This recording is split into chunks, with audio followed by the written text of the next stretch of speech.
Dans ce deuxième balado déambulatoire de la série Montréalais, Montréalaise et Insulaire, présenté dans le cadre de la Semaine du Saint-Laurent, Nathalie Boucher invite Scott McKay, Victor Balsis, Gérald Daumont et Yves Plante à discuter des accès au fleuve au cours d'une balade au parc de la Promenade Belle-Rive.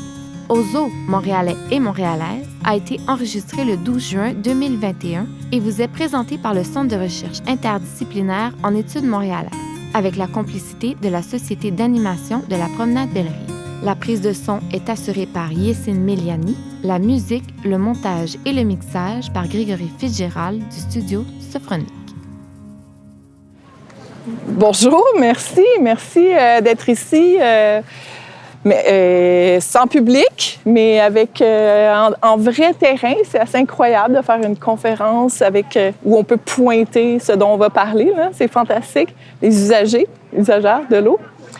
Donc, merci beaucoup d'être ici. Merci au CRIEM d'avoir organisé ce fantastique événement parmi la série, qui est tout aussi fantastique.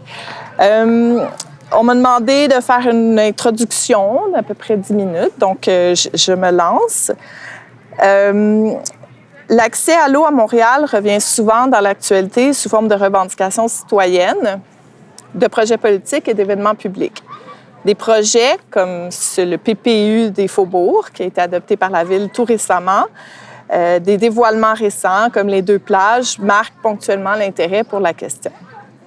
L'accès à l'eau, c'est un enjeu récurrent à Montréal et en principe, personne ne voit aucune opposition à ça. Mais c'est la pratique qui est plus problématique. Parce que l'accès que nous souhaitons à Montréal se décline sous plusieurs formes. D'abord, un accès visuel ou une vue d'intérêt ou axiale, comme on parle dans le PPU, comme de ceux qu'on a dans notre nouveau condo, peut-être. Un accès comme celui qu'on a dans la voiture quand on descend à Dadegen ou qu'on roule vers Montréal depuis l'île des Sœurs, peut-être. Un accès visuel encadré d'une tour, d'une plage, d'une marina ou d'une lune rouge, peut-être. Un accès comme de ceux où on sent la brise sur nos joues, les pieds dans l'eau. Certaines déplorent les aménagements qui permettent de voir l'eau sans y toucher. Il y a donc aussi ce type d'accès qui implique un contact physique. Un accès aux rives, souvent constitué de remblais. Un accès au premier mètre de l'eau qu'on préférait neutraliser, c'est-à-dire sans odeur, sans goût, sans couleur, donc sans danger. Un accès immersif, complet pour la baignade, au risque de se retrouver illico à Rimouski.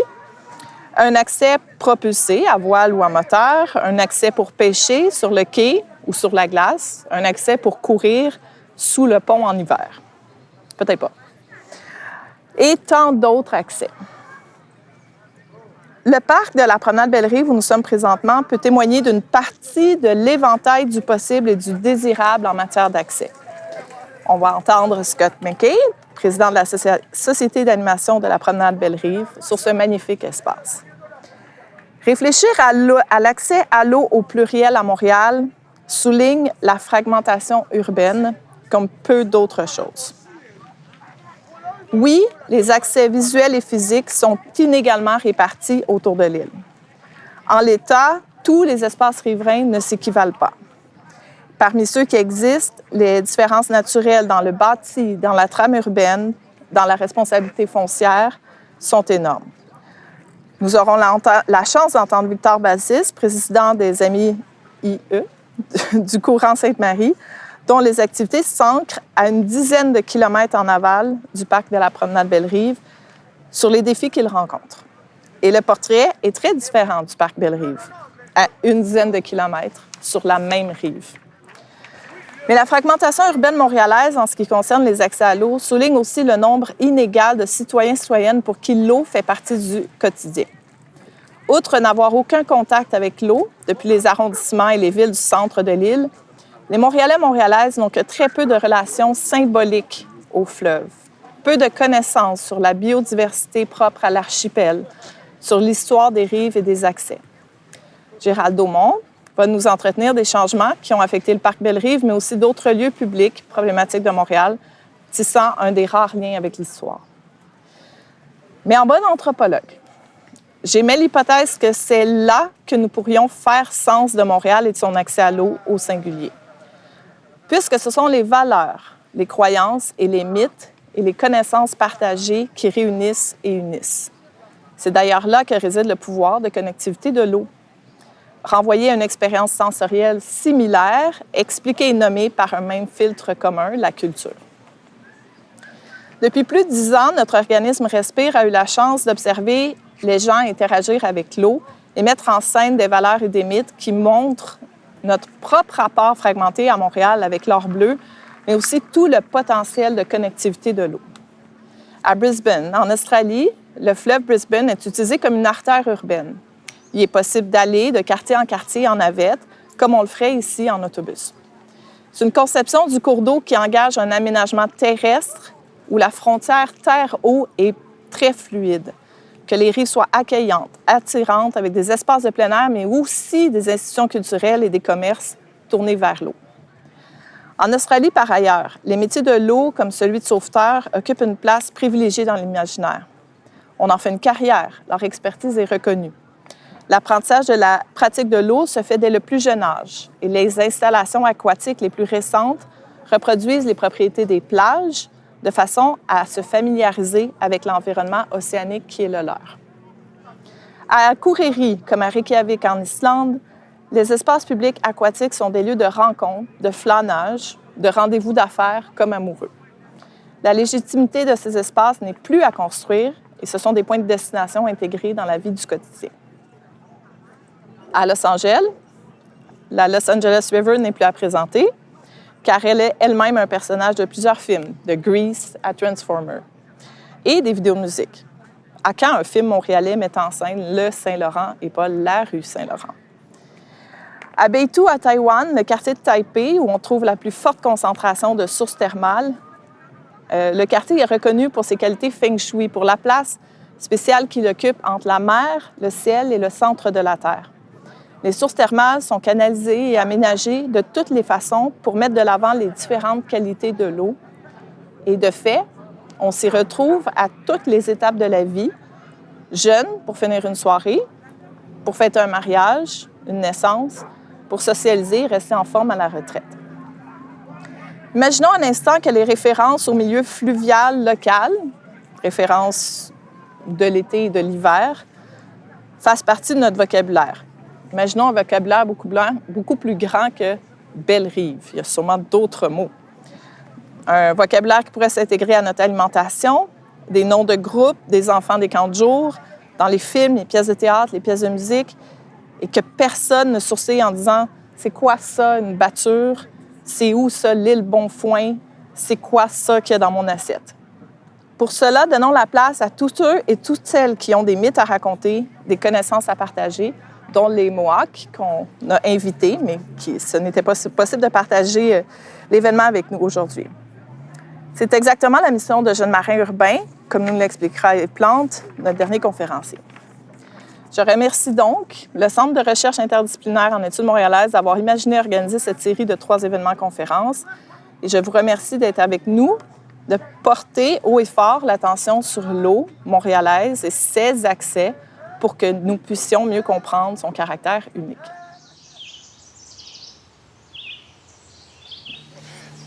Merci, Nathalie. Bonjour, bonjour tout le monde. Alors, d'abord, merci au Centre de recherche interdisciplinaire en études montréalaises, le CRIEM, d'organiser une série d'événements sur le caractère insulaire de notre ville. On n'en parle pas suffisamment, je pense. Merci de m'avoir invité aujourd'hui.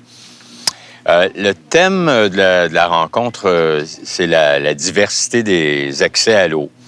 Moi, je vous ramènerais... Moi, je suis né dans le quartier ici de Tétroville. Et quand j'étais enfant, il y avait une clôture, là, une grande clôture avec des barbelés qui empêchaient l'accès au site. Alors, l'accès à l'eau, c'était zéro à cette époque-là. Ce sont les pressions des citoyens qui ont permis de donner accès à ce site, mais au départ, c'était seulement temporaire. Longtemps, très longtemps, le terrain est demeuré en friche pour pouvoir laisser le champ libre à une éventuelle expansion du port de Montréal. Les citoyens-citoyennes mobilisés aussi ont réussi à empêcher la Ville de Montréal de construire un quai de déversement de neige usée. C'est un projet qui avait fait l'objet d'ailleurs d'un BAP à l'époque. Et aussi, les citoyens, ensemble, ont réussi à faire déplacer... Il y avait un gros tas de sel pour épandre l'hiver, là, qui était entreposé sur le site de la promenade Belle-Rive. Et ça, maintenant, ça a été déplacé dans le secteur industriel. Je suis fier de dire que c'est suite à l'élection du maire Jean Doré et ses conseillers municipaux du RCM, dont je faisais partie à l'époque, que le parc de la promenade Belle-Rive a été protégé et puis aménagé. Dans ce quartier, donc, qu'on appelle Tétroville, on n'a jamais rien eu sans se battre. Je pense qu'on n'est pas les seuls dans cette situation. Et c'est pas fini. Il faut toujours défendre nos acquis. J'entendais Nathalie Boucher tout à l'heure parler de la légitimité qui avait été acquise. Bien, cette légitimité-là, ici, elle est quand même toujours à défendre, à protéger. Puis, c'est un peu la raison pour laquelle, à l'époque, j'avais fondé la Société d'animation de la promenade Belle-Rive et pour donc faire en sorte que les citoyennes et les citoyens du quartier s'approprient le parc et le fleuve. Et notre principal projet, c'était d'amener une navette fluviale qui permettrait de relier la promenade Belle-Rive au parc national des îles de Boucherville, qui est tout en face et auquel les citoyens, si on n'a pas de voiture, on n'avait pas accès. Alors, la navette fluviale a permis aussi de relier la promenade Belle-Rive, avec le parc national des îles de Boucherville, mais qui peut aussi être... on peut aussi prendre une navette par la suite pour se rendre à Boucherville, ensuite longer le fleuve sur la rive sud et revenir par la navette Longueuil, Vieux-Port de Montréal, revenir à l'île de Montréal. Alors, à l'époque, on l'appelait notre navette le chaînon manquant. On peut souhaiter que ces navettes-là se développent parce que Montréal, c'est une île, mais c'est aussi une île qui est dans un archipel d'îles. Et un peu comme les jeux qu'on avait lorsqu'on était enfant, là, le dessin où on reliait les points là, avec des numéros et il y avait une image qui ressortait. Je pense qu'on peut faire ressortir éventuellement, on pourra, en reliant les navettes, faire ressortir cette mosaïque de l'archipel de Montréal. Pour revenir ici à la promenade Belle-Rive, dans les types de contacts qu'on a avec l'eau, naturellement, beaucoup de gens se promènent, se baladent. Mais la pêche est très populaire aussi. On voit souvent les gens pêcher. Et d'ailleurs, la Société d'animation, on organise normalement, ça n'a pas été possible cette année avec la COVID, on organise une activité d'initiation des jeunes à la pêche, pêche en herbe, et ça aussi, c'est toujours une activité très, très populaire. On a un projet avec un organisme qui s'appelle, c'est une coopérative qui s'appelle Le Comité, d'établir une place publique flottante, ce qui serait pas mal une première. Il y a des endroits, des petits îlots à différents endroits, comme à Copenhague, mais le projet qu'on a, c'est vraiment une place publique, peut-être un mini-archipel de petits îlots, où on pourrait avoir une scène, on pourrait avoir un îlot pour les gens qui se promènent en kayak, par exemple, ou en planche. Donc, différents types... donc, d'occuper aussi l'eau comme une place publique. On a aussi monté un projet de sciences citoyennes où on veut faire participer les citoyennes du quartier à l'échantillonnage de l'eau et aussi l'échantillonnage de chair de poisson. Puisque les gens pêchent, on veut savoir si c'est sécuritaire de manger, de pouvoir consommer les poissons. Et d'ailleurs, moi, je pense que l'accès à l'eau, ça passe notamment par l'accès à l'information sur l'eau. Je ne sais pas si les gens ici, vous êtes au courant que le service de l'environnement de la Ville de Montréal fait un suivi de la qualité de l'eau autour de l'île et que ces données-là sont disponibles sur un site Internet. Hein, je vois quelques hochements de tête, mais je vois aussi d'autres visages plus incrédules. Alors, c'est peut-être pas suffisamment connu, mais c'est très accessible. C'est merveilleux. Mais nous, on voudrait pousser un peu plus loin et faire en sorte que les citoyennes, les citoyens du quartier participent eux-mêmes à collecter cette information-là en se disant, bien, à ce moment-là, ils vont vouloir davantage y avoir accès, la partager et s'en servir.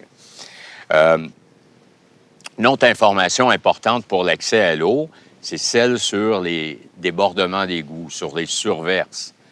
Vous savez peut-être que, on a parlé beaucoup du Flushgate là, en 2015, mais le même volume qui a été déversé une fois en 2015 pour des travaux de préventifs du système d'égout, le même volume est déversé directement dans l'environnement chaque année.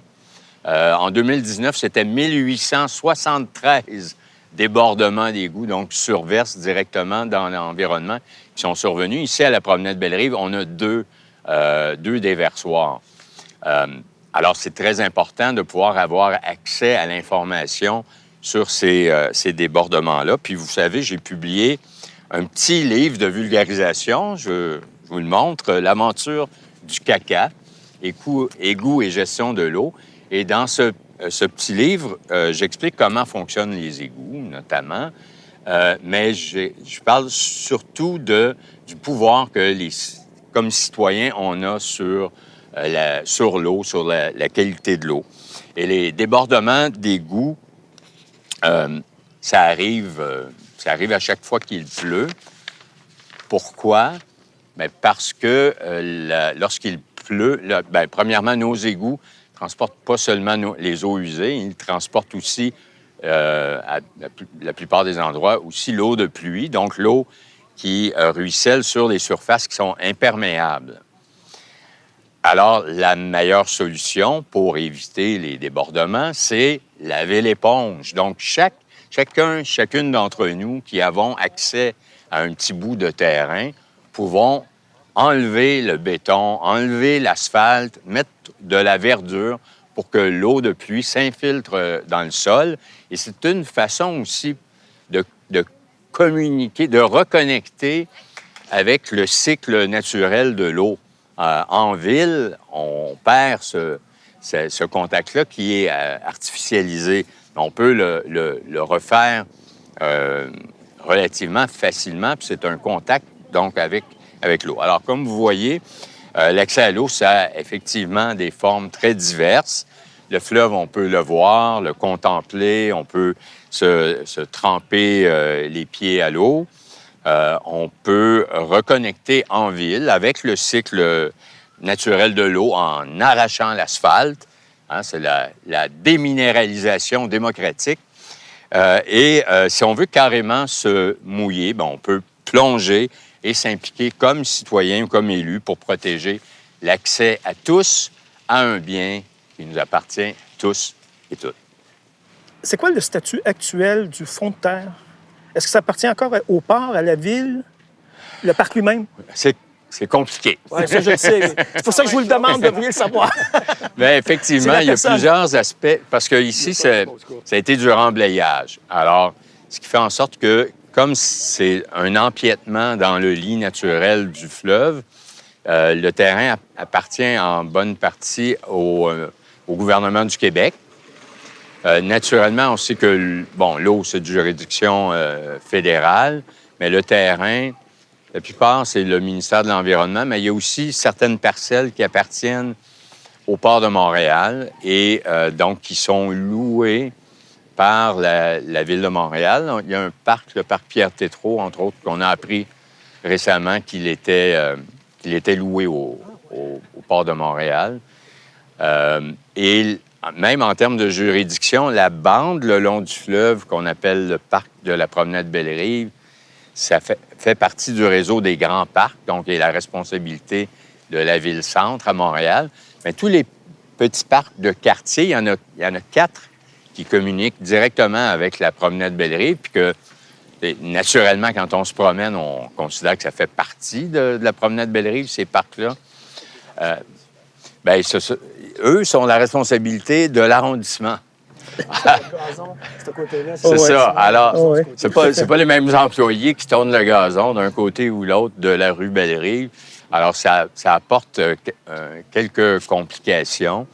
Mais heureusement, comme OBNL, comme organisme à but non lucratif qui s'occupe du parc, ben, on réussit un peu, finalement, ce sont un peu les citoyens qui réussissent à recoller les morceaux là, avec le port, avec l'arrondissement, avec la ville-centre, puis faire en sorte que ça devienne un tout un peu cohérent. Un peu cohérent, oui. Pourriez-vous nous parler un peu plus de la société d'animation?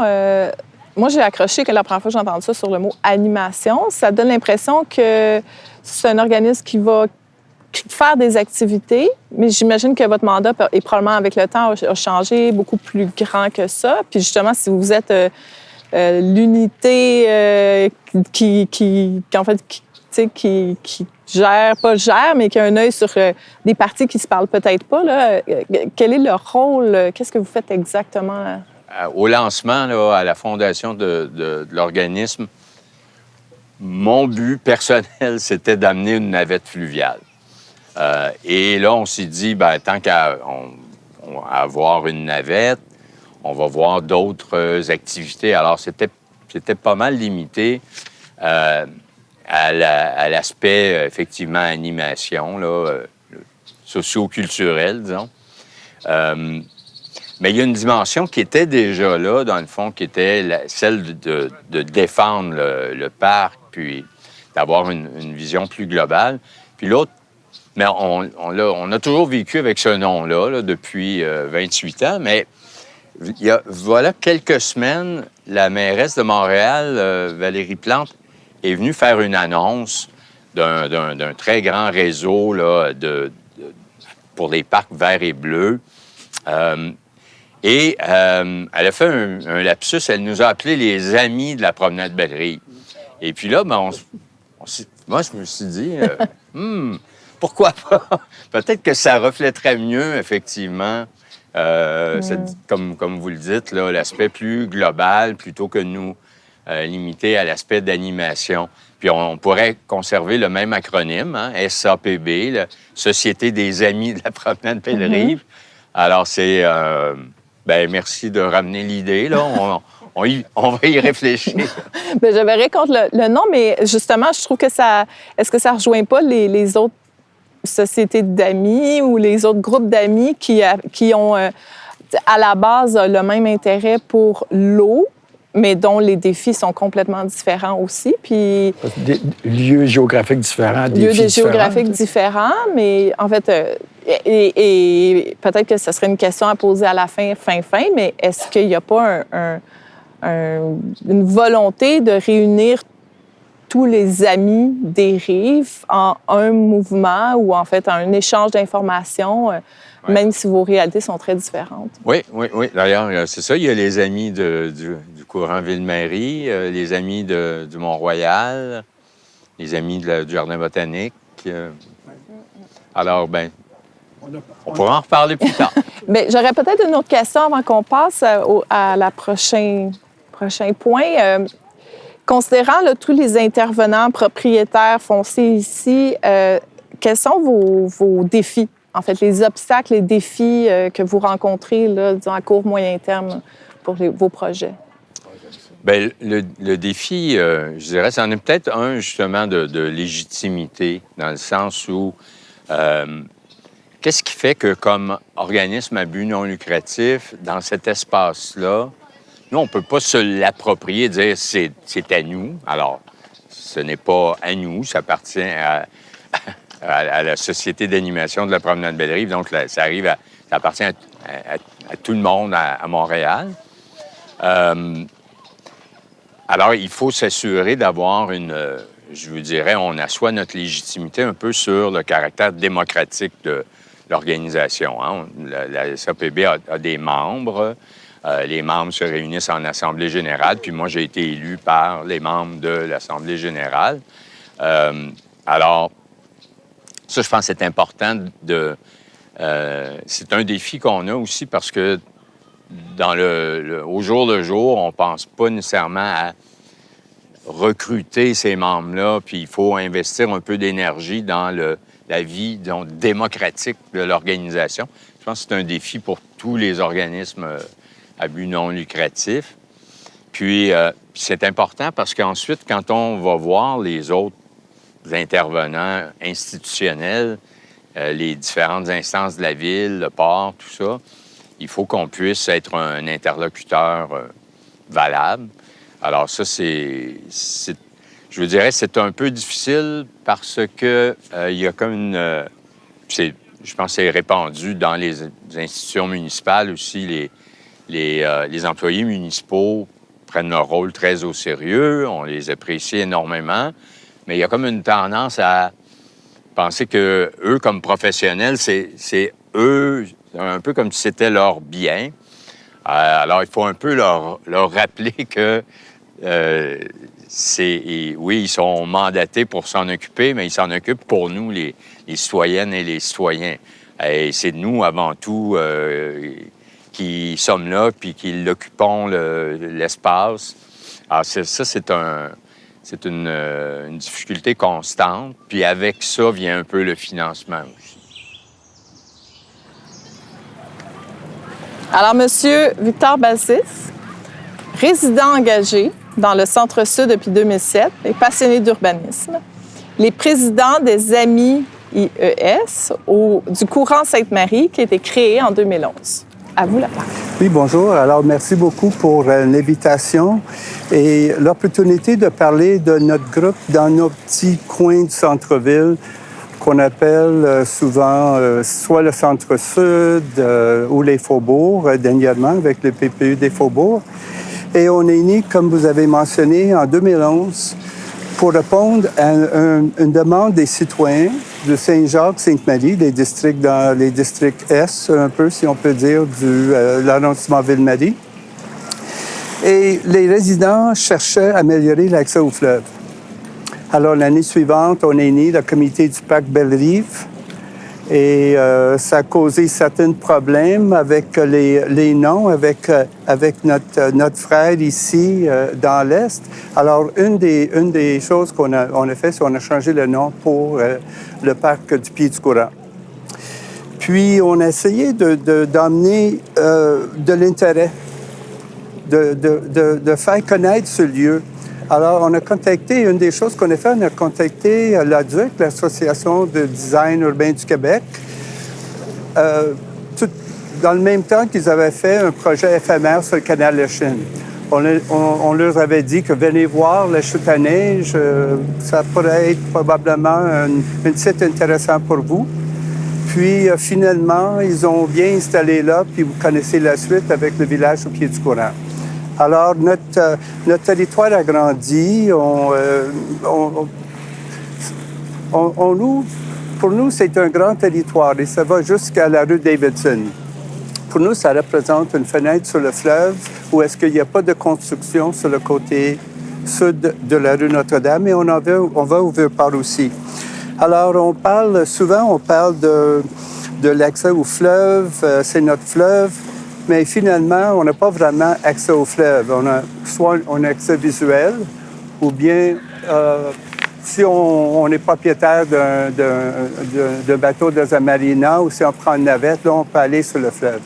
Mais notre groupe, les Amis du courant Sainte-Marie, on veut vraiment accéder au fleuve. Et ce n'est pas juste un accès visuel. Alors, des belvédères et tout ça, c'est tout beau. Alors, un des problèmes dans notre secteur, c'est évidemment les voies ferrées du port de Montréal.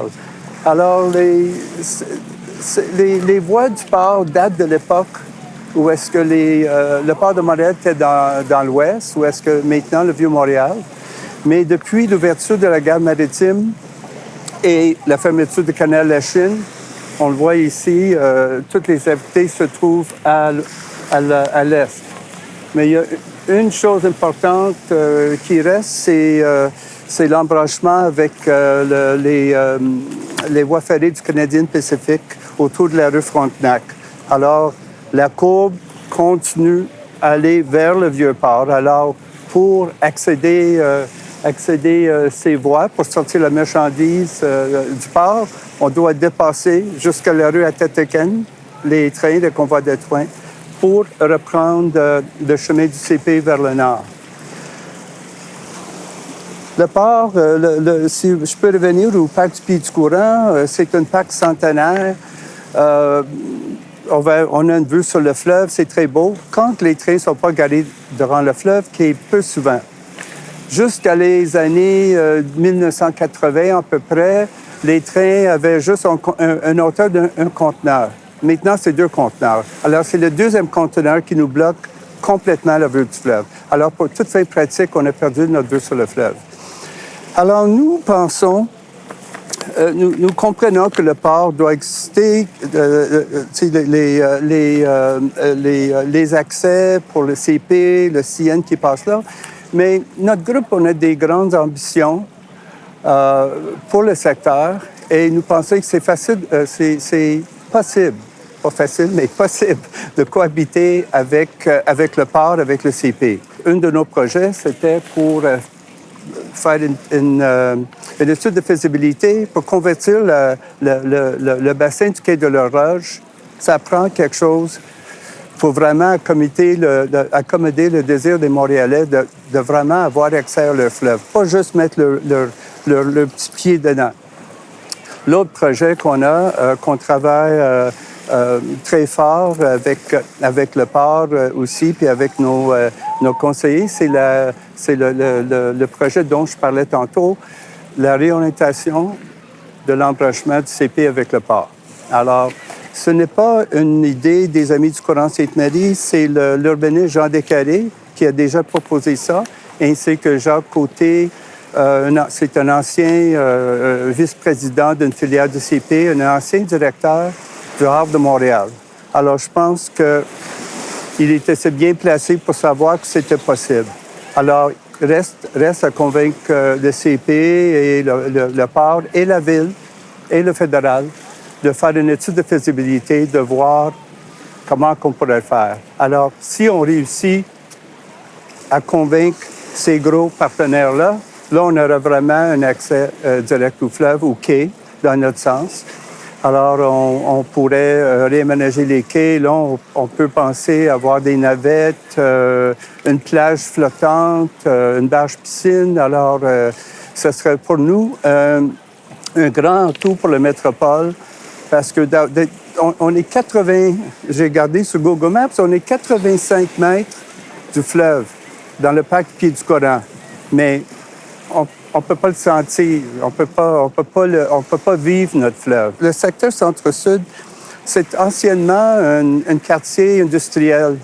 Mais là, avec le départ des activités portuaires vers l'est, le brasserie Molson, c'est le dernier des derniers à quitter. Et là, vous savez, avec le PPED Faubourg, avec Molson qui va redévelopper, Groupe Mac, Radio-Canada, Prevel et Porte-Sainte-Marie, on attend 15 000 personnes qui vont venir vivre et travailler dans le secteur. Alors, c'est plus le secteur industriel, c'était. Alors, je pense que le moment est opportun, avec le REM aussi de l'Est qui va passer par là, de regarder cette configuration. Alors, si on parlait de défis tantôt, je riais un peu quand j'entendais Scott McKay parler des défis, parce que même si on est un petit groupe, même si ça fait juste 9 ans qu'on est ensemble, on a les mêmes défis. Alors, ça me fait un peu de bien là, qu'on n'est pas isolé toute seule parce qu'on n'est pas nombreux, mais quand on est une OBNL avec des volontaires, c'est pas évident avancer des projets avec les conseillers, avec les services de la ville. Mais je pense qu'on est un groupe vraiment passionné, dédié, et on ne lâche pas, comme on dit. Une des idées à laquelle je suis arrivé un peu en préparant mon petit laïus, c'est celle d'un budget participatif de l'accès à l'eau. Et que les citoyennes, citoyens puissent proposer à la ville ou à d'autres toutes les instances là, qui pourraient se mettre ensemble pour avoir un budget pour aider à l'accès à l'eau à Montréal et que des groupes de citoyens qu'on puisse soumettre justement des idées puis des projets parce que je vous parlais de la navette fluviale, là, même si ça fait peut-être 27 ans là, qu'on a une navette fluviale à la promenade Belle-Rive. Presque à chaque année, c'est une bataille pour la conserver. Je suis persuadé que jamais les citoyens couperaient la navette fluviale, le budget de la navette. C'est drôle.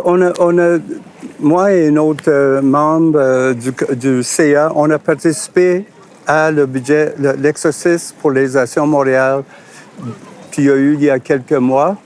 Et un des projets, parce qu'il y avait quand même certains paramètres, le projet qui était peut-être le plus acceptable là, pour la ville, c'était, on avait un projet d'une passerelle soulevée qui partait dans le parc, qui passait dans les arbres, par-dessus la chute à neige, qui est un enjeu pour nous autres, et ensuite sur les voies ferrées du port, pour ensuite entrer dans le Canadian Rubber et passer à travers pour rejoindre le Molson. Tout le monde était excité lors de la discussion. Tout ça n'a pas été accepté. Mais un des grands défis, c'est le port. Parce que on est voisins du port, on suggère des belvédères, des passerelles, des choses. On voit que, tu sais, ils sont très réticents pour des raisons de sécurité de faire ça. Mais c'est ça. Mais pour le PPU,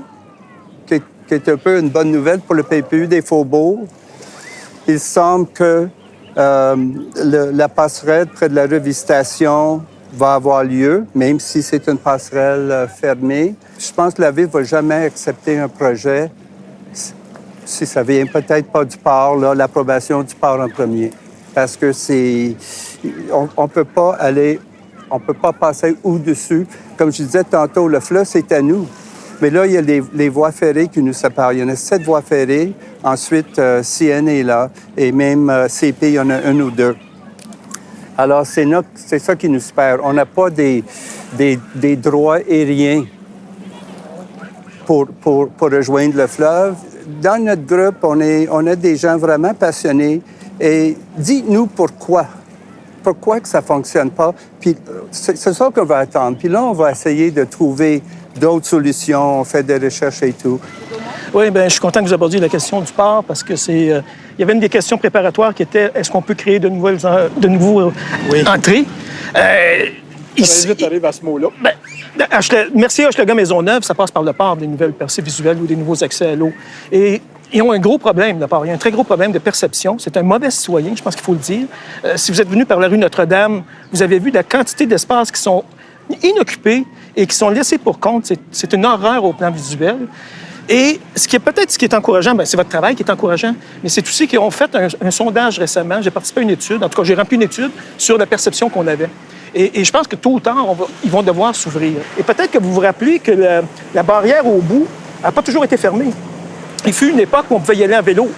On pouvait voir le port. Et c'est important pour leur propre image qu'on sache qu'est-ce qui se passe. De ce que je comprends de votre travail, c'est intéressant parce que c'est un bon exemple du fait que votre territoire, officiellement, qui est le vôtre, parce que votre objet, c'est l'accès à l'eau, vous débordez de ce territoire-là. Vous êtes intervenant, vous prenez position sur beaucoup d'autres, tu sais, en amont, en aval, dans toutes les directions. Et vous aviez un projet sur le pont Jacques-Cartier, ce qui est pas officiellement dans votre secteur, mais le fait que le sujet, ce soit l'eau, ça amène à déborder, pour pas faire un jeu. C'est ça, le port, les ponts, le MTQ, alors le provincial, la rue Notre-Dame, puis le fédéral, donc on parle du CP ou le port de Montréal, plus le municipal, qui est peut-être le dernier. Alors, si on ne va pas, puis on a contacté Steven Guilbeault avec notre projet, aussi Sophie Mozzarella, sont au courant. Il semble qu'ils se parlent, mais c'est ça. Et je pense que c'est pour cette raison qu'il n'y a aucun gouvernement qui va toucher à ça. C'est juste, on n'a pas besoin de ça. On n'aura pas des résultats tout de suite, comme je mentionnais tantôt. Il faut vraiment avoir une vision à long terme. Mais là, on parle, c'est un projet de société, là. C'est pour les générations futures. Est-ce qu'il y en a des leaders politiques ou au coopératif qui vont prendre le bâton et dire, bien ça, Montréal, la métropole, elle mérite ça. Mais est-ce qu'on peut regarder des options pour vraiment donner accès au fleuve dans le secteur? Une des choses qu'on avait fait à l'époque, j'ai raconté à Nathalie tout à l'heure, on avait fait venir une navette. Hein, j'avais installé un quai. On avait construit un escalier pour descendre à la berge. Et puis, Croisière AML a accepté de prêter un bateau pour la fin de semaine. C'était la fin de semaine de la fête nationale. Alors, il y avait plein de monde dans le parc. Puis pour prendre le bateau, il fallait envoyer une carte postale au maire et au ministre des Loisirs, je pense, tout ça, pour réclamer la navette. Et puis, je me souviens, j'étais conseiller municipal, c'était ma propre administration. Je faisais pression sur mon maire. Alors, j'ai eu des échos. Ils ont reçu des poches, tu sais, de cartes postales. Alors, là, je pensais, qu'est-ce qu'il y a d'un peu équivalent? Mais vous avez le village au pied du courant. On demande des choses à long terme, on demande des choses à court terme. Une chose, c'est une belvédère pour voir au-dessus le double container, là. Oh oui, et là, la part, ils ont l'air ouverts. Maintenant, ils comprennent que c'est leur container qui bloque la vue. Et là, quand je parle avec la ville, bien, les services ne veulent pas embarquer là-dedans parce qu'à long terme, on veut ajouter la friche à côté. On n'est pas obligé de construire une belvédère avec des pierres grises et tout ça, là. Je veux dire, on peut faire quelque chose de temporaire pour donner l'accès visuel, au moins.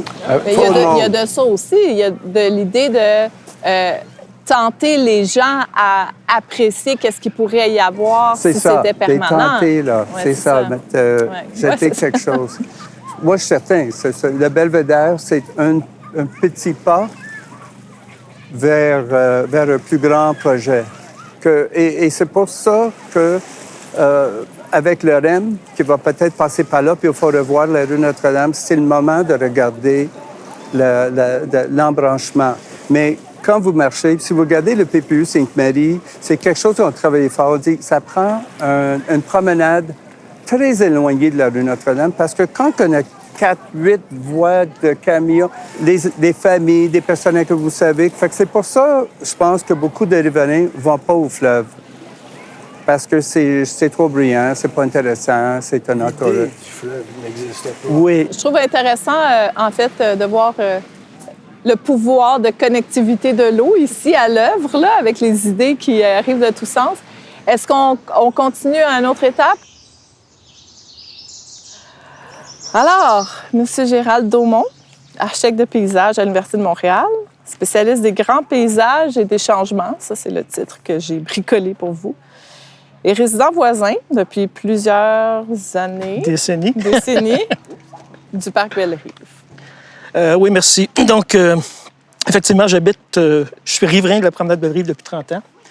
Cette semaine, ça fait 30 ans cette semaine. Donc. Et ça fait encore plus longtemps que j'habite Tétroville. Donc, j'ai effectivement vu le quartier se transformer. J'ai vu l'importance de la promenade Belle-Rive augmenter sensiblement avec le temps.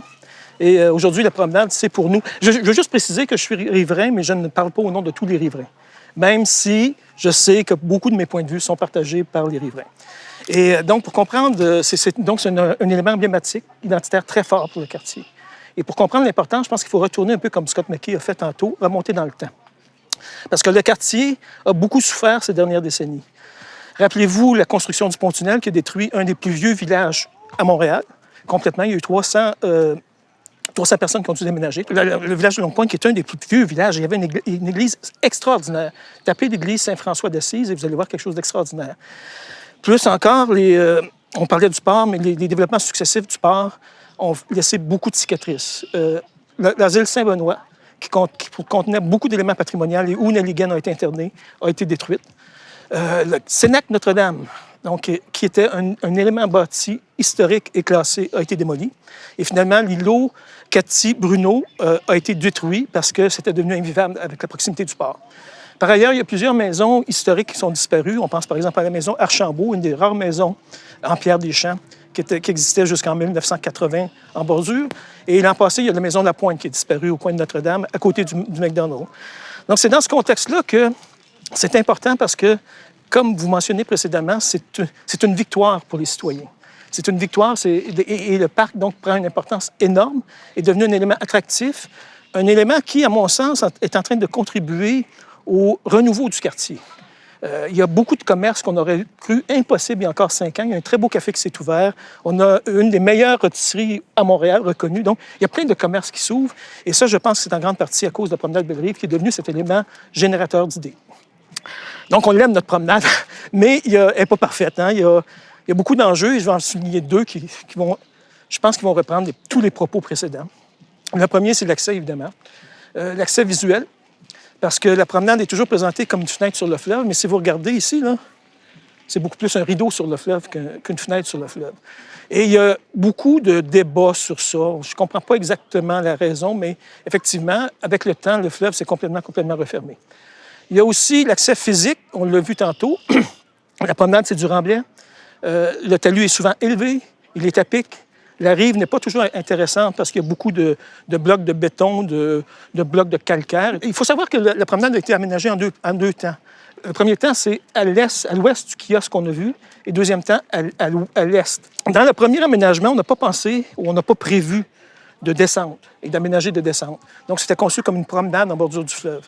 Dans le deuxième, on a compris, puis on a créé 2 petites plages là, et on a créé le très beau Duc d'Arbre qu'on verra tantôt, qui donne une expérience fantastique. C'est une des plus belles expériences dans l'est de Montréal parce qu'on marche au-dessus du fleuve. Quand on parlait tantôt de Belvédère, on marche au-dessus du fleuve. Mais ces aménagements-là datent de déjà 25 ans. Hein? Et il y a beaucoup de choses qui ont changé depuis 25 ans. Moi, ce que j'observe et qu'on a vu tantôt, c'est que les gens ne se contentent plus d'être à proximité du fleuve. Ils veulent voir le fleuve, ils veulent toucher au fleuve, voir le fleuve.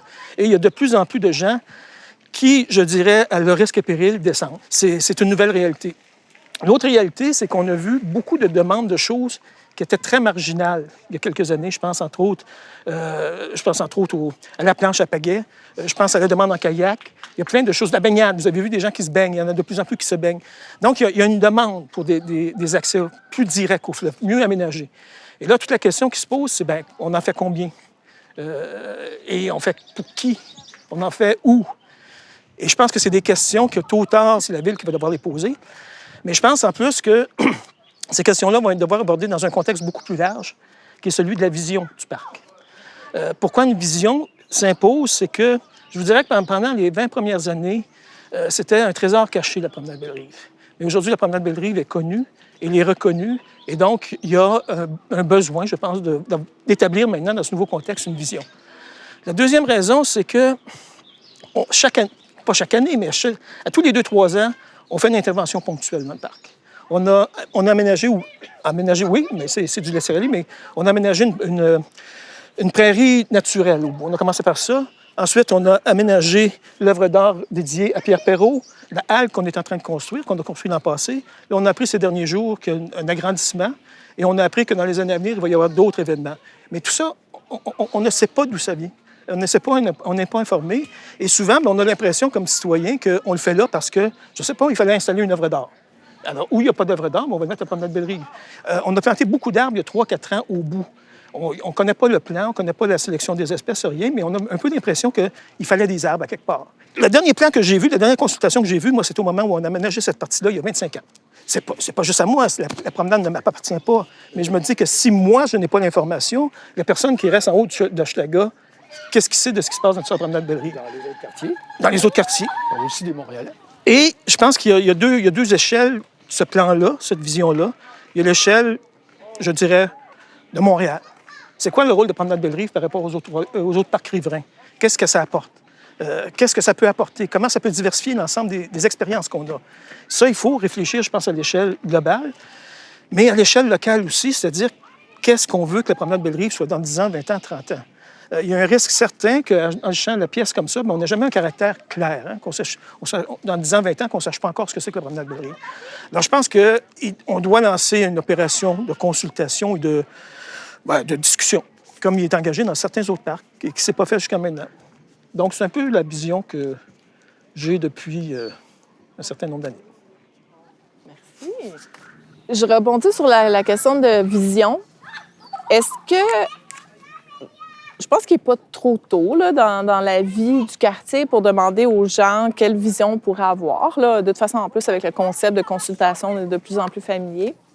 Est-ce qu'il est trop tôt dans la vie des Montréalais, Montréalaises pour leur demander ce serait quoi la vision d'ensemble des accès à l'eau à Montréal? Est-ce qu'on Oui, c'est peut-être... je ne sais pas si on peut aller jusque-là, parce qu'effectivement, c'est très méconnu. Hein. Même la promenade, pendant très, très longtemps, ça a été méconnu. Je disais que j'habitais en bordure de la promenade Belle-Rive, puis on pensait... On ne savait pas aussi. Donc, effectivement, moi-même, je n'aurais pas une vision assez globale pour me prononcer sur cet aspect-là. Mais là, il y a peut-être une information qu'on doit mieux diffuser, une connaissance qu'on doit mieux diffuser. Il y a quand même des choses intéressantes, parce qu'il y a 2 ans, hein, je pense, c'est justement le port qui avait organisé une sortie en bateau le soir. Et nos regards ont beaucoup changé, notamment, ils montaient jusqu'en haut du parc des îles de Boucherville. Et il y a peut-être des activités comme ça qu'on peut faire pour que les gens comprennent mieux et connaissent mieux. Mais pour ma part, effectivement, je n'aurais pas la connaissance pour le situer, mais j'ai quand même quelques idées sur ce qu'on pourrait faire. Pendant longtemps, l'identité du parc, c'était d'abord et avant tout l'ouverture sur le fleuve et la tranquillité. On venait ici la fin de semaine et il n'y avait personne. Maintenant, c'est connu.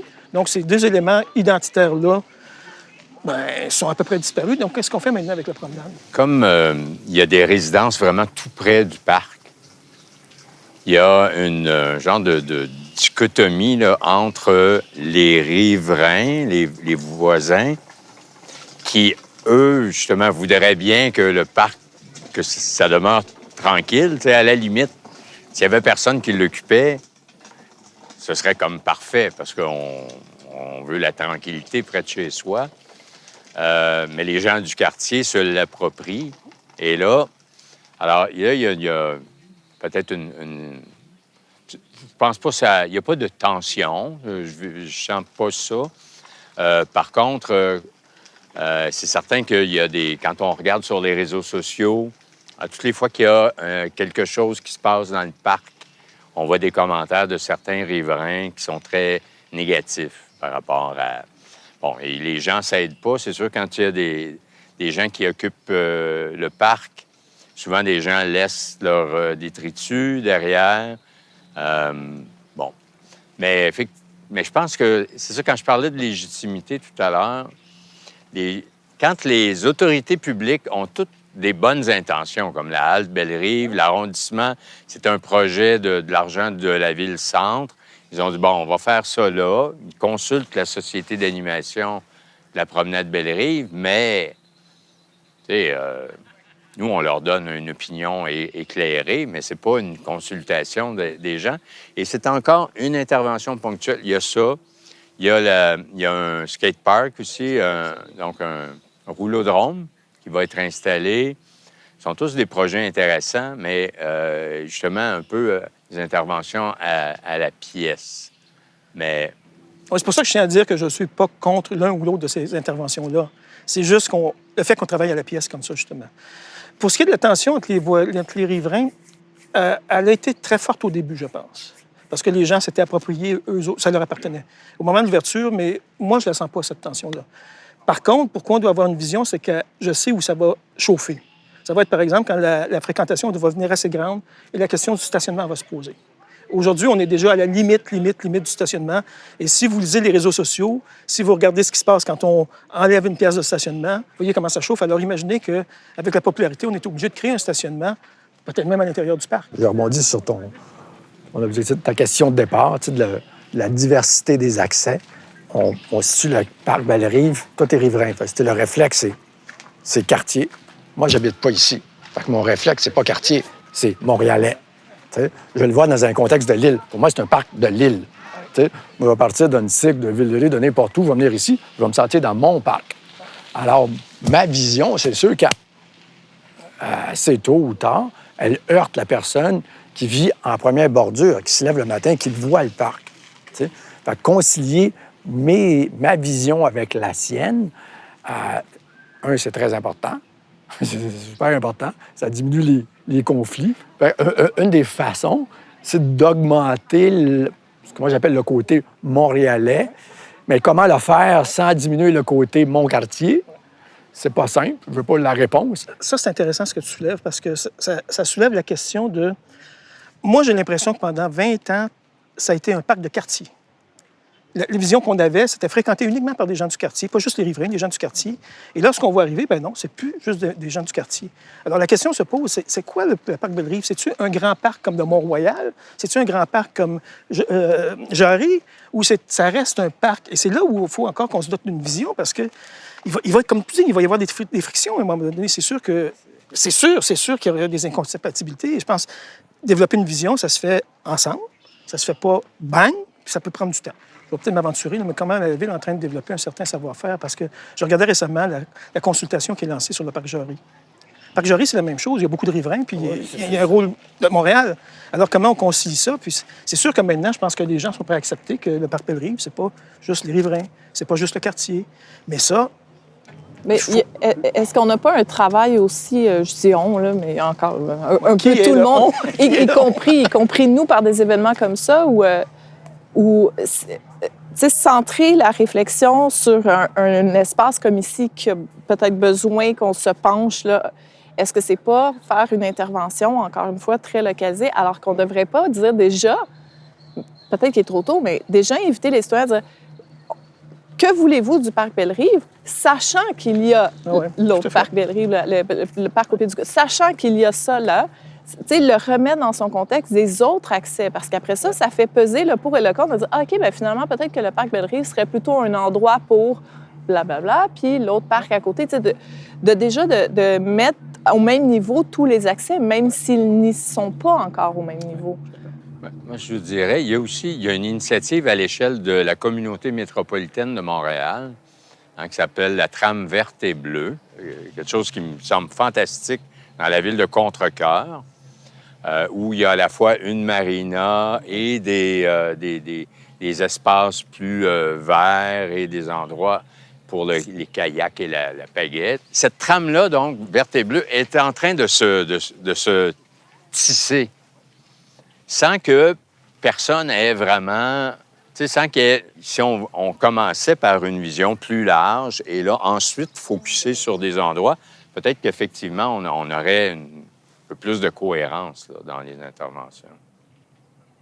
Mais je déplore aussi, qu'est-ce que vous avez dit, que on dirait que c'est un petit peu la culture municipale. Il y a les politiciens, il y a les services, puis il y a les citoyens.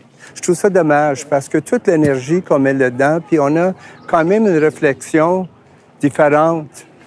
Comme je pense que quelqu'un a mentionné tantôt, qu'un employé qui habite peut-être dans un autre secteur, on habite en face, on habite à côté. Fait que c'est quoi? Et j'ai l'impression que c'est vraiment une culture des services. Mais le meilleur exemple, je pense que tu l'as souligné, c'est les parcs au nord. Parfois, c'est juste un trottoir qui sépare les parcs et la promenade Belle-Rive, mais un est géré par un, puis l'autre est géré par l'autre. Alors, comment tu veux développer quelque chose de cohérent dans l'ensemble si... Il me semble qu'on aurait pu agrandir la promenade Belle-Rive en incluant tout ce qui est au nord, puis avoir là, peut-être, il y a des aires de jeu pour les enfants. Donc, on aurait peut-être quelque chose de plus global et cohérent à ce moment-là. Juste la connaissance de toutes ces réalités-là, juste ça, c'est une condition à la cohérence. Moi, je peux pas être cohérent dans mon discours quand je connais pas tous les éléments. Je vois ça. Il y a tout ça que je vois pas, alors je raconte des trucs. Et pour des gens dont c'est le travail, là, mais le citoyen normal qui a autre chose à faire, c'est encore plus compliqué. Parlant de cohérence, là, justement, on pourrait peut-être passer à l'autre point pour qu'on ait une cohérence terre-mer, disons. Dernier point, magnifique. Je présente Yves Plante, directeur de Jeunes marins urbains, fondé en 2015 et grand navigateur. J'ai décidé qu'il était résident de l'eau et peut-être le père fondateur du commun bateau. Pas le communauto, mais du commun bateau. On a fait beaucoup de blagues avec toutes sortes de variantes. Là. Parce qu'effectivement, le lien entre communauto et les voies à l'aviron de Jeunes marins urbains rejoint des trucs que j'ai entendus plus tôt tu sais, dans l'accès, la multiplication des outils. Tu sais, y a-t-il moyen d'augmenter l'impression, la sensation, le sentiment d'appartenance à toutes sortes d'accès au fleuve? Tu sais? Ça a augmenté beaucoup au niveau quartier. Si je parle aux gens de Rivière-des-Prairies, à Montréal-Nord, OK, là, ils ont l'accès, c'est chez eux. À La Chine, ça va être chez eux. Ici, ça va être ici. Chaque place, mais ils ont en commun soit fleuve ou rivière, mais en tout cas, eau. Comment on fait pour augmenter ce sentiment d'appartenance-là? J'entendais plein de gens dire on veut pas juste le voir, on veut mettre le pied dedans puis idéalement aller dessus. Tantôt, je me disais, hey boy, c'est comme je disais à Nathalie, c'est la même histoire, mais avec trois niveaux différents. Moi, je me bats pour augmenter l'accès. La promenade, la Société d'animation se bat pour, parce qu'on se bat toutes, là, je pense, se bat pour garder l'accès, augmenter, la sécuriser. Courant Sainte-Marie se bat juste pour le regarder. C'est fou. Un besoin, puis de partager ce goût-là, parce qu'on peut tous s'aider, on est à différentes étapes. Comment on fait pour augmenter l'accès à tous ces points-là? Il y a le sentiment, l'envie, des outils. Alors, Jeanne Marin-Urbain a pris le chemin d'augmenter les outils. Avoir un coup rendu, un coup qu'on se rend au bord de l'eau, on développe certains, développe le goût d'y aller sur l'eau. Alors, on va développer des outils pour utiliser, pour s'y rendre. Là, quand tu as donné le goût à plein de monde d'aller sur l'eau, là, tu es confronté à un problème. Si tout le monde veut un bateau, ça prend beaucoup de marinas. Puis là, ça devient vite un gros problème. La belle rive que tu voulais, bien, si on l'occupait, qui est occupée actuellement par le port, en grande partie, bien, on peut facilement l'imaginer occupée par plein d'autres marinas. Aussitôt qu'il se libère une petite place, tout le monde qui a un bateau veut mettre son bateau là. Je suis placé pour en parler. Le premier réflexe, c'est de développer une marina. Ça attaque les fameuses rives qu'on est supposé aimer et tout. Alors, on se dit, comment on fait pour augmenter ce désir-là sans être confronté à l'engorgement? Alors, Communauto existe en version auto. Bon, c'est pas tout le monde qui aime le concept, mais il y a quand même, je pense, des solutions qui sont amenées avec ça, à notre congestion. Alors, est-ce qu'on peut imaginer le même type d'outils en version eau? Les planches, je trouve ça chouette parce que beaucoup de monde ont accès avec un truc simple. Beaucoup de gens vivent dans des lieux où on ne peut pas avoir ton gros bateau dans ta cour. C'est difficile d'avoir une marina. C'est aussi difficile d'avoir ton gros bateau dans ta cour pour les mêmes raisons que c'est difficile d'avoir chacun 2 autos. Alors, si on peut augmenter les moyens, les planches en font partie. Les bateaux les voiles avirons que Jeanne Marin-Urbain produit, c'est un peu la même chose. Là, on essaie d'avoir un outil qui va servir non pas 3-4 fois dans l'été à 2-3 personnes, mais l'inverse. Ça peut servir à des centaines de personnes. Il n'y a pas beaucoup d'espace, mais de toute façon, les gens qui ont des bateaux ne sont pas là 24 heures sur 24 sur l'eau. Pour les mêmes raisons qu'on n'est pas 24 heures sur 24 dans notre auto. Alors, on va augmenter la quantité d'embarcations et surtout augmenter la quantité d'utilisateurs. Les bénéfices que je vois à ça, le discours, on l'a avec toutes sortes d'accès à toutes sortes d'endroits. On parle aux gens de la Chine, on parle aux gens tous les gens qui veulent avoir un accès à l'eau. Ils arrivent vite au mot bateau. Là où on a du chemin à faire encore, c'est dire oui, bateau, mais pas ton à toi, toi à toi. Un bateau à toi, puis l'autre, puis l'autre, puis l'autre.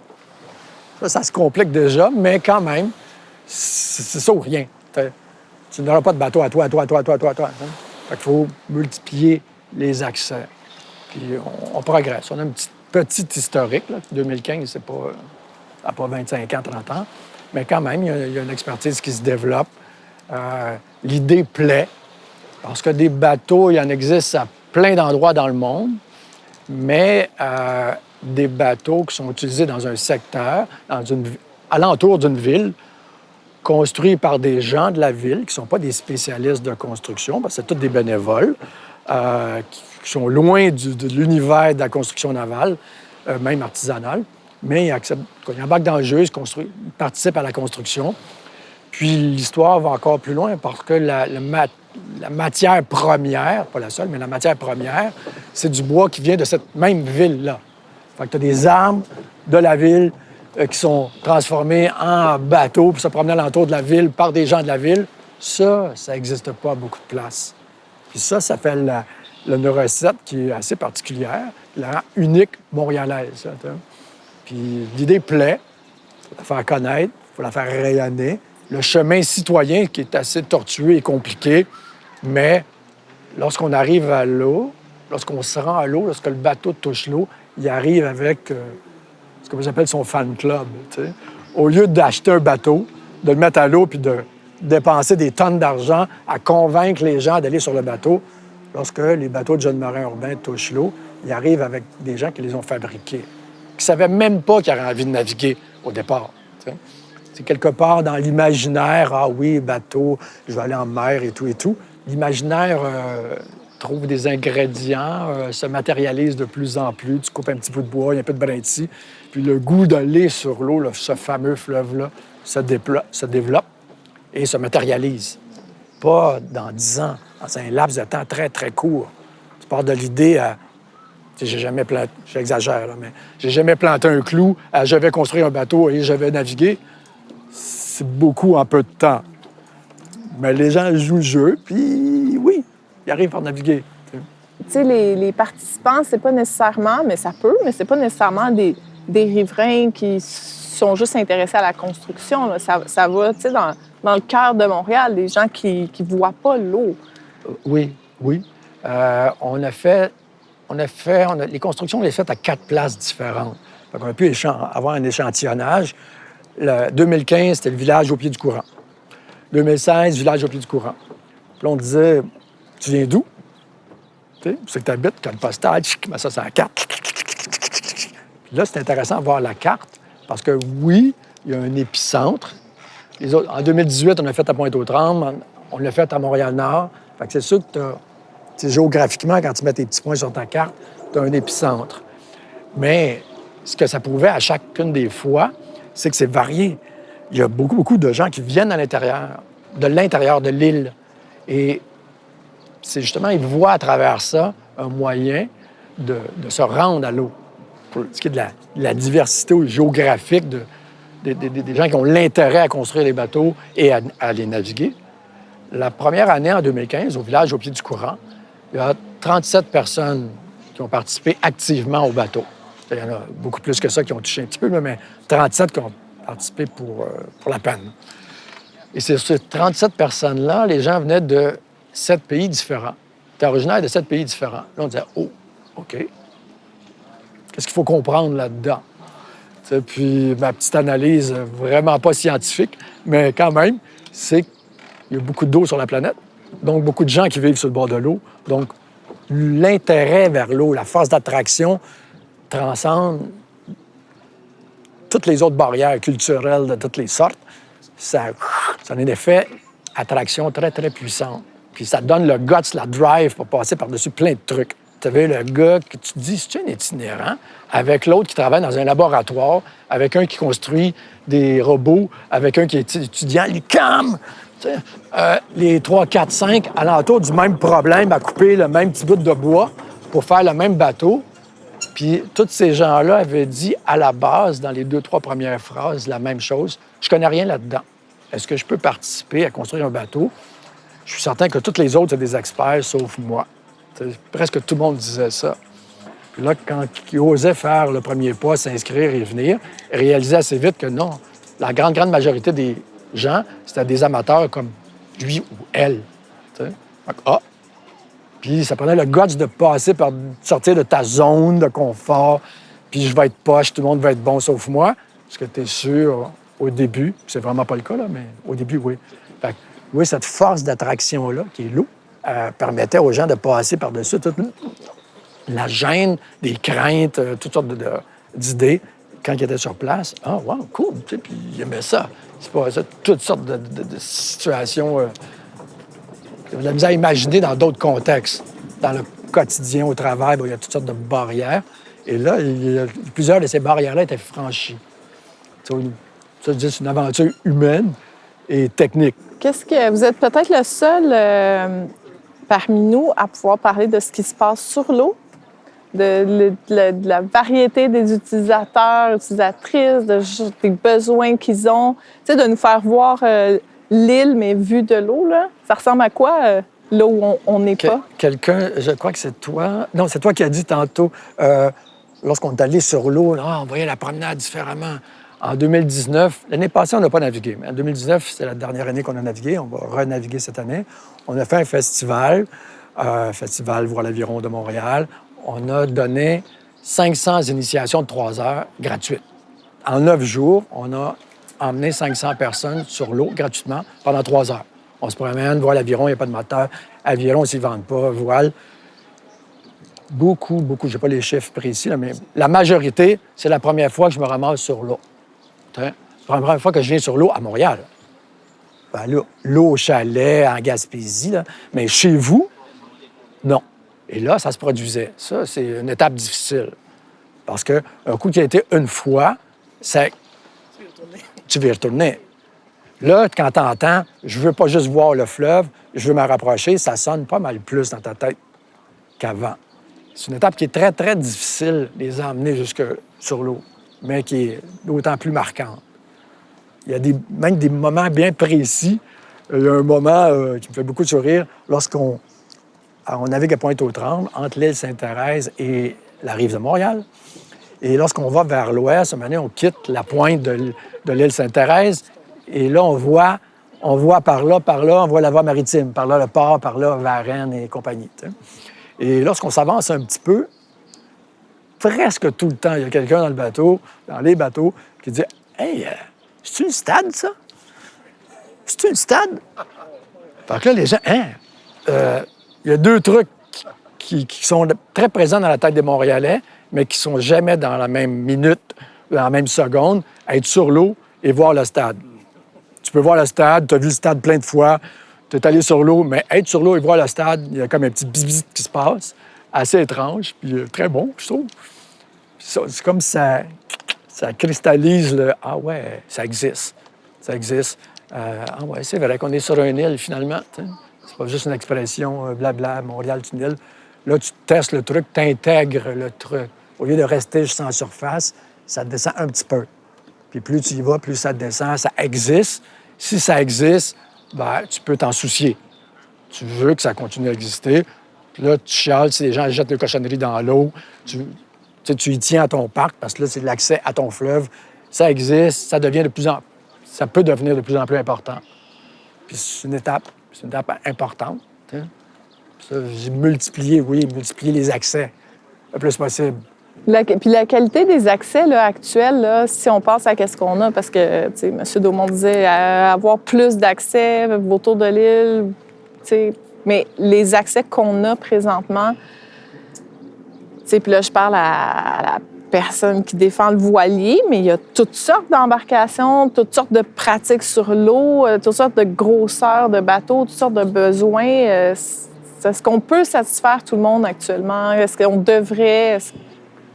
Tout le monde, c'est sûr que...